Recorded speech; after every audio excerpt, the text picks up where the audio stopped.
Sir laparoscopy அப்படின்னு எடுத்துக்கிட்டோன்னா open சர்ஜரியை விட லேப்ரோஸ்கோபி வந்து அவ்வளோ நல்லதா அப்படின்னு ஒரு கேள்வி வந்து மக்களுக்கு இருக்குது. ஸோ ரெண்டுத்துக்கும் டிஃப்ரென்ஸ் என்ன அண்ட் எது வந்து ரிஸ்க் ஃபேக்டர் கம்மி? அதாவது ஒரு ஆப்ரேஷன் பண்ணணும்னு சொல்லிட்டாங்க. உங்களுக்கு பெருசாக கட் பண்ணி பண்ணுறது உங்களுக்கே வந்து ஒரு கஷ்டம் இருக்க தான் செய்யும். நம்மளுக்கு வயிற்றில் பெருசாக ஆப்ரேஷன் பண்ண போகிறாங்க, அது பின்னாடி தழும்பாகும், அசிங்கமாக இருக்கும், ஆப்ரேஷன் பண்ண இடத்துல வலிக்கும், இதெல்லாம் தான் மெயின் கன்சர்னாக இருக்கும்.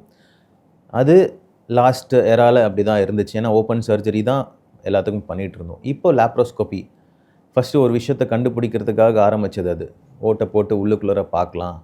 வயிறு வந்து ஒரு காற்றடைத்த ஒரு பையன்னு சொல்லுவோம். ஸோ ஒரு காற்று இன்ட்ரடியூஸ் பண்ணி அதை வீங்க வச்சு அதுக்குள்ளே கேமரா போட்டால் உள்ளே இருக்க கண்டென்ட்ஸ் எல்லாம் நம்ம கிளியராக பார்க்க முடியும். இதுதான் கான்செப்ட் லேப்ரோஸ்கோப்பியில்.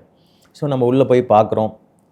ஒரு இப்போ அப்பெண்டிக்ஸ்க்கு நம்ம கட் பண்ணி ஓப்பன் பண்ணி எடுக்கிறதுக்கு பதிலாக இந்த மாதிரி லேப்ரோஸ்கோப்பி போனோம்னா சிம்பிளாக சின்ன ஹோல்ஸ் 5 mm 3 5 mm போட்டாக்கா அழகாக நம்ம அந்த அப்பெண்டிக்ஸ் எடுத்துகிட்டு வர முடியும்.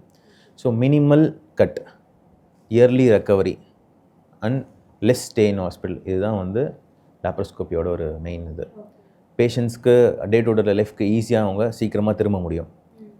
இப்போ நம்ம ஹர்னியாக்கே நம்ம ஆப்ரேட் பண்ணுறோம், பெருசாக ஒரு கட்டு, அதுக்கப்புறம் அந்த புண்ணு ஆறத்துக்கு ஒரு 7 days வரைக்கும் கொஞ்சம் நடக்கிறது கஷ்டம், அதெல்லாம் எதுவுமே இருக்காது லேப்ரோஸ்கோப்பி பண்ணும்போது.